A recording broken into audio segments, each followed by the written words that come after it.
പാർലമെന്റിൽ പാസാക്കിയ വഖഫ് നിയമ ഭേദഗതി ബില്ലിനെ നിയമപരമായി നേരിടാൻ പ്രതിപക്ഷം ഒരുങ്ങുന്നുവെന്ന് വാർത്ത ഈ നിമിഷം വരികയാണ്. കോൺഗ്രസിനും AMMയ്ക്കും പിന്നാലെ കൂടുതൽ പ്രതിപക്ഷ കക്ഷികൾ കോടതിയെ സമീപിക്കാൻ സാധ്യതയുണ്ട്. മുസ്ലിം ലീഗ് ഉൾപ്പെടെയുള്ള പാർട്ടികൾ നിയമോപദേശം തേടിയെന്നാണ് നമുക്ക് ലഭിക്കുന്ന വിവരം. വഖഫ് നിയമ ഭേദഗതി ബില്ലിനെ പിന്തുണച്ചതിൽ RLDയിലും ഭിന്നത. RLD Uttar Pradesh general secretary Shahzeb Rizvi രാജിവെച്ചു എന്ന വാർത്ത ഇപ്പോൾ ഈ നിമിഷത്തിൽ വരുന്നു. ഡൽഹിയിൽ നിന്ന് അച്യുതൻ തത്സമയം ചേരുകയാണ്. Achuthan, good morning. അച്യുതൻ, ഞാൻ ബേപ്പൂരിലെ നമ്മുടെ സുൽത്താൻ്റെ നാട്ടിലാണ്. ബേപ്പൂരിലെ ആരോഗ്യ പ്രവർത്തകരും സാഹസികമായിട്ട് രാവിലെ മുതൽ കഠിനാധ്വാനം ചെയ്യുന്ന ആൾക്കാരും ഒക്കെ നമ്മുടെ കൂടെ ഉണ്ട്. പറയൂ Achuthan. Very good morning SKN. ഈ വഖഫ് പാർലമെന്റ് പാസാക്കിയ വഖഫ് നിയമ ഭേദഗതി ബില്ല് അത് പ്രതിപക്ഷത്ത് മാത്രമല്ല NDക്കകത്തും ചില പ്രശ്നങ്ങൾ ഉടലെടുക്കുന്നതിന് കാരണമായിരിക്കുന്നു.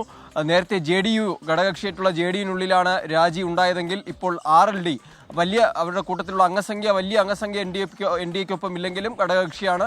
ആ RLDയിലും രാജി ഇതുമായി ബന്ധപ്പെട്ടുണ്ടായിരിക്കുകയാണ്. ബില്ലിനെ പിന്തുണയ്ക്കാനുള്ള ദേശീയ പ്രസിഡന്റ് ജയന്ത് ചൗധരിയുടെ തീരുമാനത്തിൽ പ്രതിഷേധിച്ചാണ് ഈ RLDയുടെ ഉത്തർപ്രദേശ് ജനറൽ സെക്രട്ടറി ഷഹസേബ് റിസ്വി പാർട്ടിയിൽ നിന്നും രാജിവെച്ചിരിക്കുന്നത്. അതായത് ഈ ബില്ലിനെ പിന്തുണച്ചതാണ് ഈ രാജിക്ക് പിന്നിലെ കാരണം. മാത്രമല്ല, ഈ വിഷയത്തിലേക്ക് വരുമ്പോൾ ഈ ബില്ലിനെ പ്രതിപക്ഷം നിയമപരമായി കൂടി നേരിടാൻ ഒരുങ്ങുകയാണ്. പ്രതിഷേധം ഇതിനോടകം തന്നെ ആരംഭിച്ചിട്ടുണ്ട്. പലയിടങ്ങളിലും ഈ പ്രതിപക്ഷ പാർട്ടികളുടെ പ്രതിഷേധം ഈ ബില്ലിന്മേൽ ശക്തമാവുകയാണ്. ഈ വരുന്ന ദിവസങ്ങളിൽ ഡൽഹി കേന്ദ്രീകരിച്ചും വലിയ പ്രതിഷേധം നടത്തുവാനുള്ള ആഹ്വാനം അതിലേക്ക് കൂടി ഇന്ത്യ മുന്നണി ഒരുങ്ങുകയാണ്. അവിടെ കൂട്ടായ തരത്തിൽ ഒരു പ്രതിഷേധത്തിന് കൂടി ഒരുങ്ങുന്നു. മറിച്ച് ഇതിനെ നിയമപരമായി നേരിടാൻ കൂടി ഇപ്പോൾ ഒരുങ്ങുകയാണ്.